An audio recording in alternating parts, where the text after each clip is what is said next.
Sir இன்றைக்கி ஒரு அறிவிப்பு வெளியாக இருக்குது. அதாவது சிபிஎஸ்சி பள்ளிகளில் 3, 5, 8ஆம் வகுப்புகளுக்கான ஆல் பாஸ் முறை வந்து ரத்து பண்ணப்படும் அப்படின்னு சொல்லி அறிவிச்சிருக்காங்க. இதுக்கு வந்துட்டு அன்பில் மகேஷ் அவர்கள் எதிர்ப்பு தெரிவிச்சிருக்காரு, ப்ரெஸ் மீட் கொடுத்துருக்காரு. இது எப்படி பார்க்குறீங்க? இதனால் மாணவர்களுக்கு என்ன பாதிப்பு ஏற்படும்னு நினைக்கிறேன்? இந்தியாவில் குழந்தைகளுக்கான கல்வி அடிப்படை உரிமை என்கின்ற வகையில் ஒரு சட்டத்தை இயற்றிய பிறகு, அரசமைப்பு சட்டத்தில் ஒரு திருத்தத்தை கொண்டு வந்து அதற்கு பிறகு சட்டத்தை இயற்றிய பிறகு, அந்த சட்ட திருத்தத்திலும் சரி அந்த சட்டத்தின் மீதும் கடுமையான விமர்சனம் இருந்தது. ஒரு முழுமையான உரிமையை குழந்தைக்கு வந்து அது கொடுக்கல அப்படின்னு சொல்லி ஒரு கடுமையான விமர்சனம் இருந்தது. அதை தாண்டி அந்த சட்டத்தில் கொண்டாடப்பட்ட விஷயம் அப்படின்னு சொல்லி கேட்டால், அது வந்து குழந்தைகள் 14 வயது உட்பட்ட குழந்தைகள் எந்த காரணத்தை கொண்டும் எந்த வகுப்பிலையும், அதாவது 14 வயது அல்லது 8ஆம் வகுப்பு முடிக்கிற வரைக்கும் ஒரு குழந்தைய அதே ஆண்டு அதே வகுப்பில் ஒரு குழந்தைய வந்து ஃபெயில் ஆயிருச்சு அப்படின்ற பேரில் அந்த குழந்தைய நிறுத்த வேண்டிய அவசியம் கிடையாது. ஆர்டிஏ ஆக்டில் குழந்தைகள் கல்வி உரிமை சட்டம் 2009.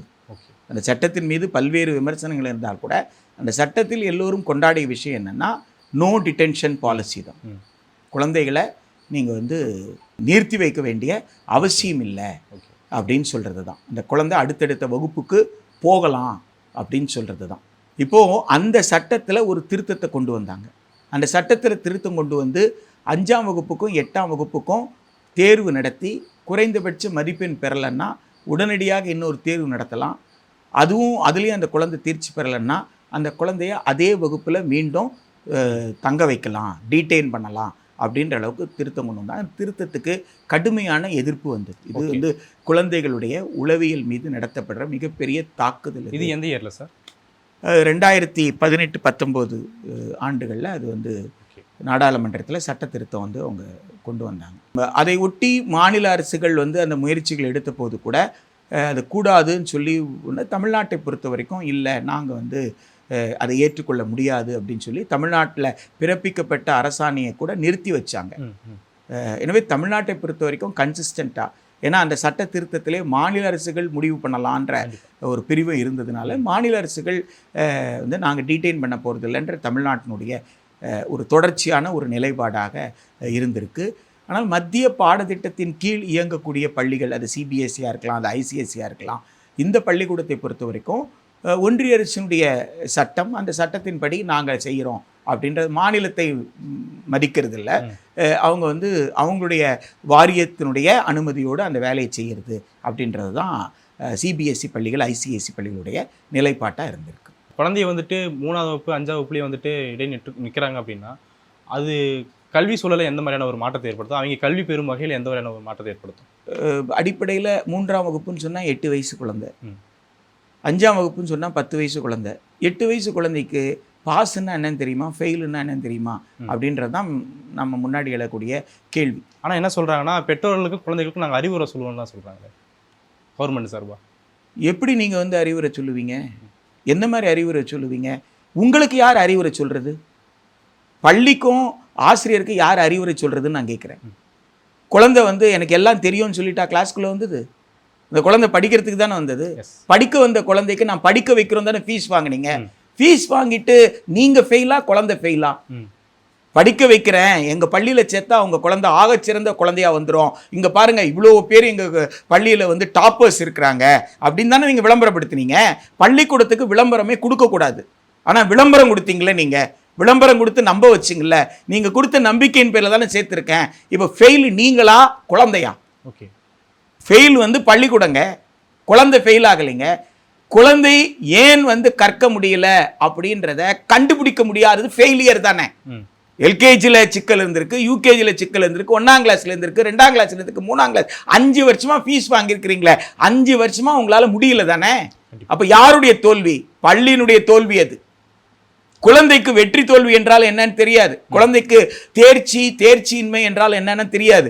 அந்த குழந்தைங்க எல்லா குழந்தைங்களும் சேர்ந்து படிச்சுட்டு இருந்தாங்க. அப்போ திடீர்னு வந்து ஒரு குழந்தை வந்து அதே வகுப்பில் இருக்குது அப்படின்னு சொல்லும் பொழுது அந்த குழந்தைக்கு ஒரு அதிர்ச்சி. ஏன்னா நம்ம நண்பர்கள்லாம் அடுத்த கிளாஸுக்கு போயிட்டாங்க, நம்மளால் மாத்திரம் ஏன் இதே கிளாஸில் இருக்க வேண்டிய சூழலுக்கு வந்ததுன்ற ஒரு அதிர்ச்சி தான். அது மட்டும் இல்லாமல் அந்த குழந்தையோட தொடர்பு இருக்கக்கூடிய பெரியவங்க, எல்லாருமே அந்த வீட்டுக்கு வரும்போது தான் என்ன கேட்பாங்க, ஏன் இன்னும் கொஞ்சம் நல்லா படிச்சிருக்கலாமே, இன்னும் கொஞ்சம் கவனம் செலுத்தி இருக்கலாமே, அப்பவே சொன்னேன்ல. குழந்தைகிட்ட போயிட்டு கேட்கும்போது அந்த குழந்தைங்களுக்கு என்ன தெரியும், நீ வந்து அப்பவே சொன்னோம் நீ விளையாடாத, கவனம் செலுத்துன்னு சொல்லிட்டு, நீ எப்போ பார்த்தாலும் டிவி பார்த்துக்கிட்டே இருக்கிற, எப்போ பார்த்தாலும் மொபைலை நோண்டிக்கிட்டே இருக்கிற அப்படின்னு அந்த குழந்தை மதிப்பெண் பெற குழந்தைக்கு மொபைல் கொடுக்கணும்னு சொன்னது யாரு? வாட்ஸ்அப்பில் மெசேஜ் யார் போட்டாங்க? கவர்மெண்ட் தானே, இல்லையா? ஆசிரியர்கள் தானே. ஏன் வந்து குழந்தைக்கு மொபைலை இன்ட்ரடியூஸ் பண்ண வேண்டிய அவசியம் எங்கேருந்து வந்தது உங்களுக்கு? டிஜிட்டல் கிளாஸ்ன்னு எதுக்காக கொண்டு வந்து? குழந்தைக்கு டிஜிட்டல் கிளாஸ் எந்த வகையில் உதவ போகுது? ஃபிசிக்கல் கிளாஸ் ரூமுக்கு தானே நான் ஃபீஸ் கட்டுறேன். அப்போ ஃபிசிக்கல் கிளாஸ் ரூமில் அந்த குழந்தை என்ன படிக்குதோ அவ்வளவுதான். அதற்கு பிறகு அந்த குழந்தை விளையாடணும், அந்த குழந்தை நூலகத்துக்கு போகணும், குழந்தை புத்தகத்தை எடுத்து படிக்கணும், செய்தித்தாள்களை வாசிக்கணும். இதுதான் வந்து ஒரு குழந்தையினுடைய அறிவு வளர்ச்சிக்கு பயன்படக்கூடியது. ஆனால் வீட்டுக்கு வந்ததுக்கு அப்புறம் கூட ஹோம்ஒர்க் என்ன கொடுத்துருக்காங்கன்னு நான் வாட்ஸ்அப்பில் பார்க்க வேண்டிய அவசியம் இருக்குல்ல. பெற்றோருக்கு நான் அனுப்பிச்சிட்டேன், இதோ பாருன்னு பெற்றோர் காமிப்பாங்கல்ல. அப்போ அந்த மொபைல் பழக்கத்தை யார் ஏற்படுத்தியது? ஆனால் இப்போ பழியை யார் மேலே போட போறீங்க? குழந்தை மேலேயே போட போறீங்க. எனவே குழந்தை படிக்கல அப்படின்னு சொல்றதுன்றது குழந்தை மீது சுமத்தப்படுற வீண் பழியை தவிர குழந்தைக்கு வெற்றியும் தோல்வியும் கிடையாது. குழந்தை வந்து தேர்ச்சி பெறலைன்னா அது பள்ளியின் தோல்வி தான். இந்த அறிவுப்போட்டி என்ன ஒரு விமர்சனம் எதிர்க்குதுன்னா, ஆல் பாஸ் ரத்து அப்படிங்கிறது ஒரு புதுசான ஒன்று கிடையாது. ஏற்கனவே இந்தியா முழுக்கவே 16 மாநிலங்களில் இது வந்துட்டு நடைமுறையில் தான் இருக்குது. இப்போ மட்டும் என்ன புதுசாக வந்துட்டு கொந்தளிக்கிறீங்க அப்படிங்கிற ஒரு கேள்வி முன்வைக்கிறாங்க. அதை எப்படி புரிஞ்சுக்கிறது? குழந்தை வளர்ச்சியில் சில நாடுகள் மிகப்பெரிய அளவுக்கு முன்னேறி இருக்கு. ஃபின்லாண்டினுடைய முன்னேற்றம் என்ன? ஃபின்லாண்டில் பெற்றோர்களால் குழந்தையை அதிர்ந்து பேச முடியாது, மிரட்டுற மாதிரி பேச முடியாது. குழந்தைக்கு அப்பாவால் அம்மாவால் துன்புறுத்தல் நிகழ்ந்தால் கூட, அப்பாவோ அம்மாவோ கடுமையான சொற்களை பயன்படுத்திக்கிட்டா கூட குழந்தை நல அலுவலர் வந்து தன்னுடைய பராமரிப்பில் குழந்தையை கூப்பிட்டு போயிடுவாங்க. அப்பா அம்மாவை கவுன்சிலிங் அனுப்புவாங்க. நீங்கள் இந்தியாவில் இதை சொன்னால் நீங்கள் என்ன சொல்லுவீங்க? அப்பாவை தவிர அம்மாவை தவிர வேற யாரு அந்த குழந்தை மேல அக்கறை கொண்ட? ஒரு குழந்தை ஒரு அப்பா அம்மா மூலமா இந்த உலகத்துக்கு வந்திருக்கலாம். ஆனா இந்த குழந்தை வந்து இந்த உலகத்தினுடைய சொத்து, இந்த சமூகத்தின் சொத்து. அந்த குழந்தையினுடைய மூளை, இந்த குழந்தையினுடைய அறிவுத்திறன் இந்த சமூகத்தை அது வந்து எந்த அளவுக்கும் மாற்றக்கூடிய சக்தி வாய்ந்தது. எனவே சமூகம் தான் பொறுப்பெடுக்கும். அந்த வகையில் கடந்த காலங்களில் அரசு பள்ளியாகட்டும், தனியார் பள்ளின்னு ஒன்று கிடையாது. தனியார் பள்ளியாக இருந்தால் கூட கட்டணம் செலுத்தாமல் தான் படிக்கக்கூடிய வாய்ப்பு இருந்தது. அரசு பள்ளிகளிலே கூட குழந்தைகளை வந்து டீடைன் பண்ணுறது இருந்தது, ஃபெயிலு அப்படின்னு சொல்கிறதெல்லாம் இருந்தது. அதெல்லாம் குழந்தை மீது எப்படியெல்லாம் தாக்கத்தை ஏற்படுத்தியிருக்கு. ஒரு சிறுகதை, அந்த சிறுகதையில் ஒரு கேரக்டர், அந்த ஆசிரியர் வந்து நல்லா சிறப்பாக பாடம் நடத்தி அவர்கிட்ட படித்த குழந்தைகளில் சில பேர் வந்து மிகப்பெரிய பொறுப்புக்கு போயிடுறாங்க. அவர்கிட்ட படித்த ஒரு மாணவர் வந்து வருவாய்த்துறையில் ஒரு உயர் அதிகாரி ஆயிடுறாரு. தாசில்தாரோ அல்லது வந்து கலெக்டரோ ஏதோ ஒரு வகையில் வருவாய்த்துறையில் ஒரு மிகப்பெரிய பொறுப்புக்கு வந்து அவர் போயிடுறாரு. அந்த மாணவர் வந்து ரொம்ப நாள் கழித்து இந்த ஆசிரியரை பார்ப்பதற்காக அந்த ஊருக்கு வர்றாரு. அந்த ஊருக்கு வந்து அந்த ஆசிரியர் ஓய்வு பெற்றுட்டார். அந்த ஆசிரியரை தேடி கண்டுபிடிச்சி அவர் இருக்கிற இடத்துக்கு போய் இவர் ஒரு பெரிய துண்டு போடுறார். அவர் போட்டு, உங்களால் தான் நான் வந்து இந்த அளவுக்கு நான் உயர்ந்திருக்கிறேன் அப்படின்னு சொல்லி அந்த ஆசிரியரை வந்து அவர் பாராட்டுறார். இந்த ஆசிரியருக்கு ரொம்ப மகிழ்ச்சி. அவர் துண்டு போட்டுட்டு அவர் காரில் ஏறி போயிட்டார். இவர் அந்த துண்டை வாங்கிட்டு அந்த ஒரு மரத்துக்கு கீழே நின்று அந்த துண்டை பார்க்குறாரு. இது வந்து ஒரு மாணவர் தனக்கு வந்து கௌரவப்படுத்தி போட்டதுன்னு. ஒரு பையன் முன்னாடி வந்து ஏதோ ஒரு வேலை பண்ணிக்கிட்டு நின்றுட்டுருக்கிறார். அந்த பையன் திரும்பி கேட்குறாரு, படுபாவி, உன்னால தானடா பள்ளிக்கூடத்தை விட்டே நான் ஓடினேன், நீ அன்னைக்கு அடித்து அடிதானடா என்னை பள்ளிக்கூடத்தை விட்டே ஓட்டிடுச்சு அப்படின்னு. இதுதான் அந்த கதை.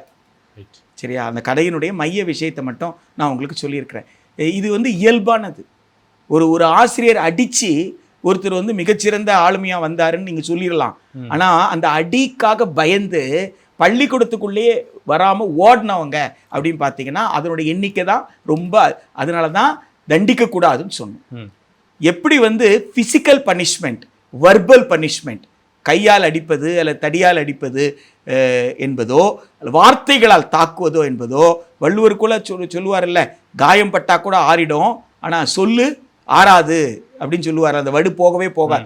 அதுபோல் வர்பல் வார்த்தையால் கூட திட்டக்கூடாது. இதெல்லாம் குழந்தைய எப்படி சொல்கிறோமோ அந்த தாக்குதலில் ஒரு பகுதி தான் ஒரு குழந்தைய ஃபெயிலுன்னு சொல்கிறது, தேர்ச்சி இல்லைன்னு சொல்கிறது.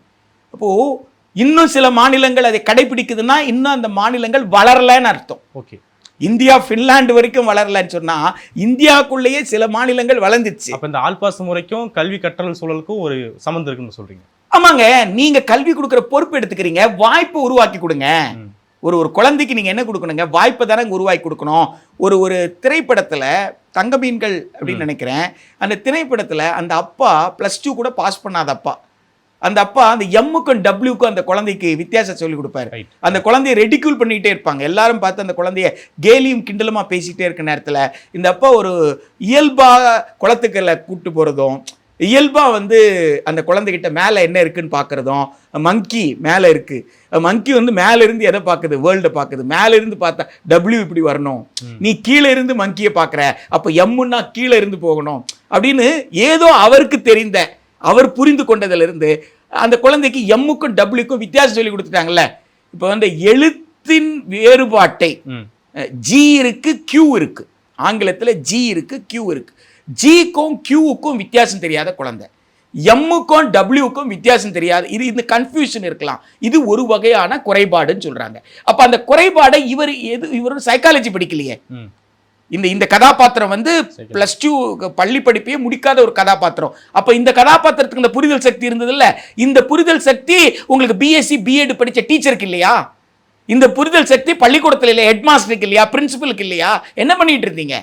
அப்ப அந்த குழந்தை இயல்பாக கற்றுக்கொண்ட விஷயம் தானே. ஆக குழந்தைகளால் இயல்பாக படிக்க முடியுங்க, வாய்ப்புகளை உருவாக்கி கொடுக்கறதா. அப்ப அந்த வாய்ப்புகளை உருவாக்கி கொடுப்பதில் நாம் எங்கே தவறினோம் சுய பரிசோதனையில பள்ளிக்கூடங்கள் இறங்கணும், ஆசிரியர்கள் இறங்கணும். அந்த சுய பரிசோதனையில பள்ளிக்கூடங்கள் ஆசிரியர்கள் இறங்காமல் அவங்க வந்து பழிய வந்து பிள்ளைகள் மீது போடுவார்கள் அப்படின்னு சொன்னா அது வந்து வரலாறுல எந்த அனுபவத்தையும் நாம பெறல.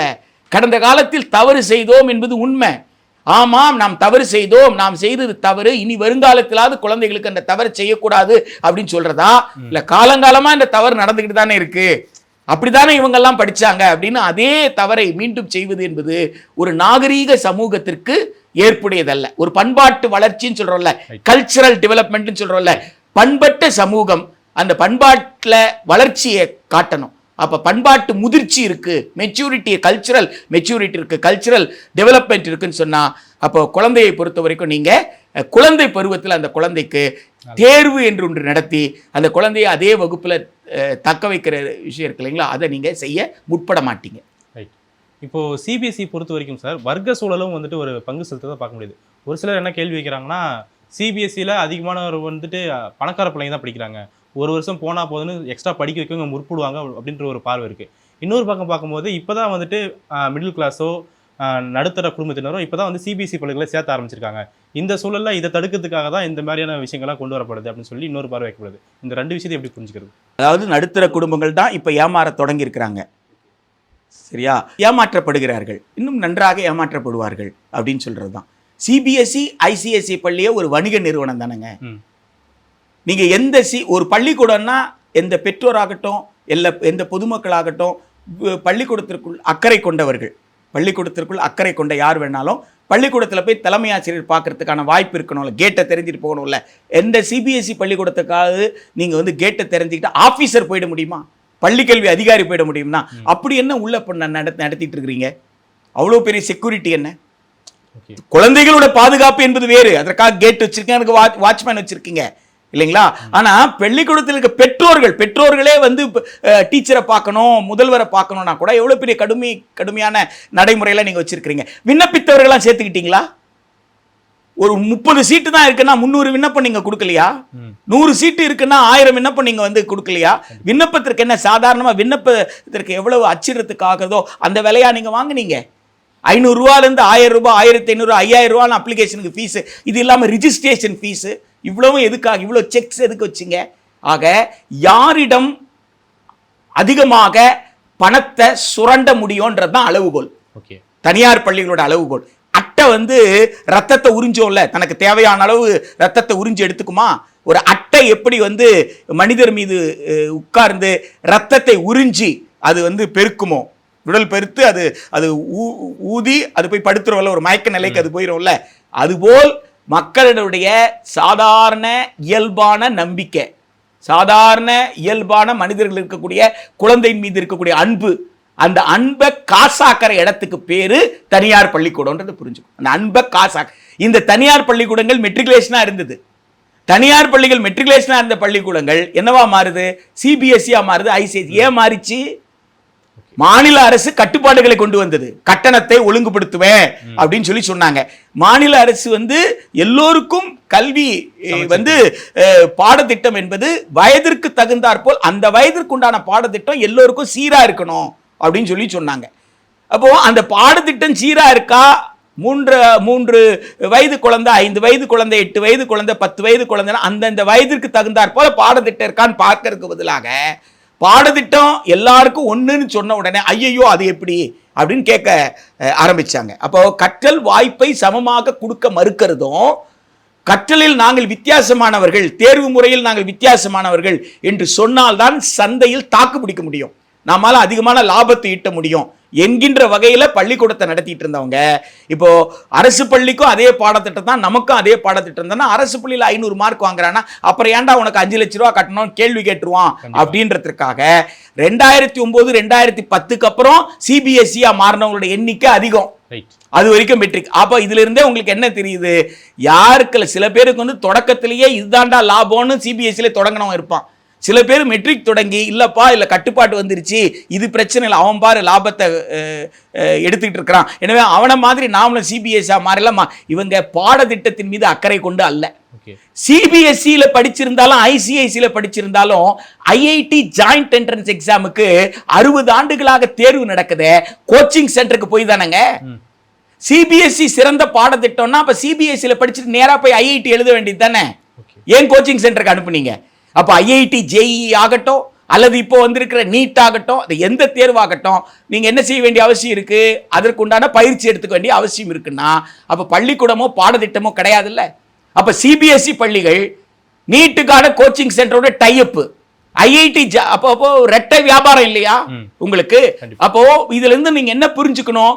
அது முழுக்க முழுக்க ஒரு சந்தை நடைமுறையில நம்மிடம் இருக்கிற பணத்தை அவங்க எடுக்கிறதுக்கு தான் பயன்படுத்துறாங்க. சுரண்டலுக்கு ஆதரவாக தான் இந்த முடிவு வந்திருக்குதுன்னு பார்க்க முடியுது. சுரண்டலை இன்னும் கொஞ்சம் ஊக்கப்படுத்துறதுக்கு தான், சந்தை நலன் சார்ந்து தான். தேசிய கல்விக் கொள்கை 2020 ஏற்க மாட்டோம்னு சொல்றதுக்கு என்ன அர்த்தம்? குழந்தை நலன் சார்ந்து இல்லாமல் சந்தை நலன் சார்ந்து. பள்ளிக்கூடத்துக்கு இன்வெஸ்ட் பண்ணவன், கல்லூரிக்கு முதலீடு செய்தவன், பல்கலைக்கழகத்துக்கு அந்த முதலுக்கு லாபம் வரணும், முதலுக்கு நட்டம் வந்துடக்கூடாது, முதலீடு செய்தவன் பாதிக்கக்கூடாது என்பதைத்தான் அக்கறைப்பட்டிருக்கே தவிர குழந்தை நலன் சார்ந்து இல்லை அப்படின்றது தான். எனவே பெற்றோர்கள் உண்மையிலேயே குழந்தைகளுக்கு கண்ணியமிக்க குழந்தை பருவத்தை கொடுக்கணும்னு ஆசைப்பட்டாங்கன்னா அந்த கண்ணியமிக்க குழந்தை பருவத்தை அரசு பள்ளியில தான் சேர்க்க முடியும். அரசு பள்ளியில சேர்ப்பது இயலாமையின் காரணமாக அல்ல, ஏழ்மையின் காரணமாக அல்ல. எந்த பெற்றோருக்கெல்லாம் கண்ணியம் என்ற சொல்லுக்கு அர்த்தம் தெரிகிறதோ, எந்த பெற்றோருக்கெல்லாம் குழந்தையினுடைய நலனில் அக்கறை இருக்கிறதோ அந்த பெற்றோர்கள் குழந்தையை கொண்டு போய் அரசு பள்ளியில சேர்த்துட்டு சட்டப்படி அந்த குழந்தைக்கு கொடுக்க வேண்டிய உரிமை. நான் வரி அரசுக்கு கட்டுறேன், என் வரி பணம் எல்லா குழந்தைக்கு செலவாகுது, எனவே என் குழந்தைக்கு நான் செலவு செய்யல, அந்த கண்ணியம் குழந்தைக்கு இருக்குல்ல. நான் இவங்க கஷ்டப்பட்டு இவர் என்ன படிக்க வச்சாலாம் சொல்ல வேண்டிய அவசியம் இல்லைல்ல, அரசு அந்த பொறுப்பு எடுத்திருக்கு என்கின்ற போது இயல்பாகவே அந்த குழந்தைக்கு ஒரு சமூக பொறுப்பு வரும். இப்ப இந்த பெற்றோர்களை பொறுத்த வரைக்கும் எல்கேஜில இருந்து 5ஆம் கிளாஸ் வரைக்கும் பணம் கட்டி இருக்காங்கல்ல, எதுக்காக பணம் கட்டினாங்க? இப்ப அந்த பெற்றோர் திருப்பி கேட்க வேண்டிய சூழல் இருக்கிறாங்கல்ல. நான் 5 வருஷம் பணம் கட்டினேனே, 5 வருஷம் பணம் கட்டி என் குழந்தைக்கு ஏன் குறைந்தபட்ச மதிப்பெண் கூட கிடைக்கல? அது கேட்கணும்ல பெற்றோர்கள். அப்படி பெற்றோர்கள் கேட்பதற்கு பதிலாக அந்த குழந்தைகள்கிட்ட தான், அந்த பெற்றோர்கிட்ட தான் பணம் இருக்குல்ல, இன்னொரு வருஷம் படிச்சா என்ன? இது பணம் சம்பந்தப்பட்டது இல்லைங்க, குழந்தைகள் உளவியல் சம்பந்தப்பட்டது. இன்னொரு வருஷம் நீங்க பணம் தான் செலவு பண்ண முடியும், ஆனா அந்த குழந்தையினுடைய நண்பர்கள்லாம் அடுத்த வகுப்புக்கு போயிருச்சு இல்ல, இந்த குழந்தை போகல இல்ல. அப்ப இந்த குழந்தைக்கு ஏற்பட்டிருக்கிற அந்த உளவியல் தாக்கம் இருக்குல்ல, அதை பணத்தால ஈடுகட்ட முடியுமா? எந்த உளவியல் அறிஞர்கிட்டயாவது சொல்லு கேளுங்க, குழந்தைக்கு 1 லட்சம் ரூபாய் கூடுதலா ஃபீஸ் கட்டிட்டா இந்த உளவியல் இருந்து அந்த குழந்தை தப்பிச்சுக்குமான்னு எந்த உளவியல் அறிஞரையாவது சொல்லுங்க. எனவே பணம், வசதி, வாய்ப்பு இதெல்லாம் இல்லை. அதெல்லாம் எதை கொடுக்கும்னா குழந்தைக்கு கூடுதலான சில வாய்ப்புகளை உருவாக்கி கொடுக்கும். விளையாடுறதுக்கு கூடுதலாக வாய்ப்பு கொடுக்கலாம், கூடுதலாக ஒரு மொழியை கற்றுக்கிறதுக்கான வாய்ப்பை கொடுக்கலாம், கூடுதலாக இன்னும் சில வற்றை கற்றுக்கொள்வதற்கான வாய்ப்பை கொடுக்கலாமே தவிர குழந்தையினுடைய உளவியலில் ஏற்படுற தாக்கத்தை இந்த பணத்தால் நீங்கள் எப்படியும் சரி செய்ய முடியாது. அன்பில் மகேஷ் அவர்கள் பேசும்போது பெற்றோர்கள் யாராவது இப்படி வந்துட்டு கையெழுத்து கேட்டாங்கன்னா நீங்க வந்து எதிர்ப்பு தெரிவிங்க அப்படின்னு சொல்லியிருக்காரு. அதுக்கான சூழல் இருக்குன்னு பாக்குறீங்களா? பள்ளிக்கூடத்தை தேர்ந்தெடுத்தது பெற்றோர், பள்ளிக்கூடத்துக்கு கட்டணம் கட்டியது பெற்றோர். எனவே பெற்றோர் தான் இந்த இடத்துல வந்து முடிவு பண்ணணும். அந்த பெற்றோர்கள் தாங்கள் தவறு செய்தோம் என்பதை உணரப்போகிறார்களா, பள்ளிக்கூடத்தை கேள்வி கேட்க போறாங்களா, பள்ளிக்கூடம் ஏன் வந்து என் குழந்தைய திடீர்னு வந்து கூப்பிட்டு தேர்ச்சி பெறலைன்னு சொல்கிறாங்களே, இது குழந்தை மீது தொடுக்கப்படுற ஒரு வன்முறை இல்லையா?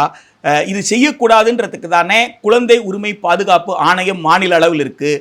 குழந்தை உரிமை ஆணையம் என்பது இந்திய அளவில் டெல்லியில், புதுடெல்லியில் இருக்குது. இதற்காக ஒரு சட்டமே இருக்கு. குழந்தை கல்வி உரிமை சட்டம் வேற, குழந்தை உரிமை பாதுகாப்பு சட்டம் வேற, ரெண்டும் வெவ்வேறானது. எனவே குழந்தையினுடைய உளவியல் தாக்கம், குழந்தைகளுக்கு ஏற்படுற எந்த விதமான தாக்கத்தையும் பார்க்கறதுக்கு தான் அந்த குழந்தை உரிமை பாதுகாப்பு சட்டம்னு இருக்கு. எனவே இதெல்லாம் நம் குழந்தையினுடைய பாதுகாப்புக்காக நம் முன்னோர்கள் தொடர்ந்து போராடி நம் காலத்தில் நம் குழந்தைக்கு கிடைத்திருக்கிற உரிமை என்பதை உணரணும். யார் உணரணும்? பெற்றோர் வந்து உணரணும். அப்ப அந்த பெற்றோர் எந்த பள்ளியில சேர்த்து, எந்த பள்ளி வந்து உங்க குழந்தைக்கு வந்து தேர்ச்சி இல்லை அப்படின்னு சொல்லி சொல்றாங்களோ அந்த பள்ளியை பார்த்தே அந்த பெற்றோர்கள் வந்து கேள்வி எழுப்பணும். அந்த கேள்வி நியாயமாகல, அந்த பள்ளிக்கூடத்தை அணுகுமுறை சரியில்லைன்னா அந்த பள்ளிக்கூடத்திலிருந்து அந்த குழந்தையை கொண்டு வந்து அரசு பள்ளியில சேர்க்க முயற்சி பண்ணணும்.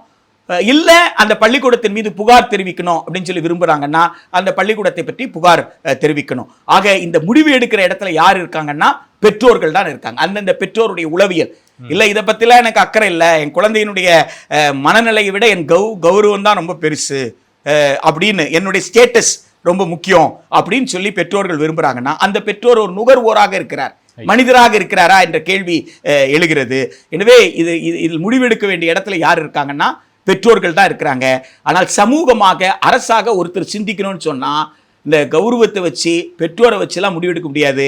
குழந்தையின் நலனை வைத்துத்தான் முடிவெடுக்கணும். எனவே ஒன்றிய அரசாகட்டும், மாநில அரசாகட்டும், சிபிஎஸ்இ வாரியமாகட்டும், ஐசிஎஸ்இ சொசைட்டி ஆகட்டும், யாராக இருந்தாலும் அவங்க எல்லாம் எடுக்க வேண்டிய முடிவு என்னன்னா, இந்த மாதிரி ஒரு குழந்தைக்கு தேர்வு நடத்தி, குழந்தை பருவத்தில் குழந்தைக்கு தேர்வு நடத்தி அந்த குழந்தைய அதே கல்வியாண்டில் இன்னொரு கல்வியாண்டு அதே வகுப்பில் படிக்கணும்னு சொல்றதுன்றது குழந்தையின் மீது நடத்தப்படுற வன்முறைன்னு உணரணும்.